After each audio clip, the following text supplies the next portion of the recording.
Compte tenu du contexte de menace que j'ai rappelé, le ministère de l'Intérieur déploiera cette année à vos côtés des moyens tout à fait exceptionnels.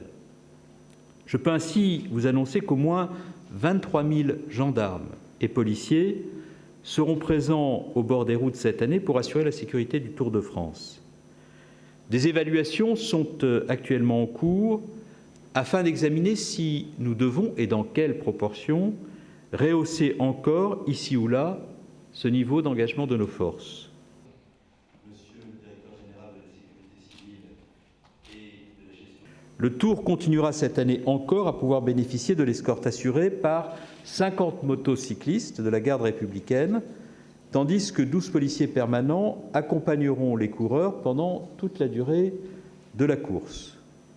Par ailleurs, pour la première fois cette année, j'ai demandé au GIGN d'accompagner le Tour de France tout au long de l'épreuve et de se tenir prêt, mon général, à intervenir à tout moment si cela devait s'avérer nécessaire.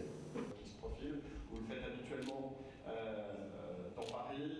Cette année, une édition extrêmement complexe à organiser et pour justement organiser et sécuriser ce Tour de France.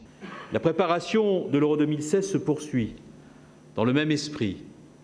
Et c'est la raison pour laquelle, après avoir constaté des dysfonctionnements fâcheux dans le dispositif de sécurité mis en place au Stade de France lors de la finale de la Coupe de France de football samedi dernier, j'ai convoqué les organisateurs dès dimanche afin d'examiner avec eux les mesures qui devaient être prises afin de les corriger.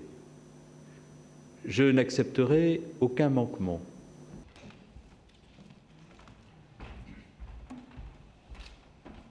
La sécurité est une priorité, je dirais la priorité des organisateurs du Tour de France, sécurité des coureurs, sécurité du public sur les bords des routes du Tour de France.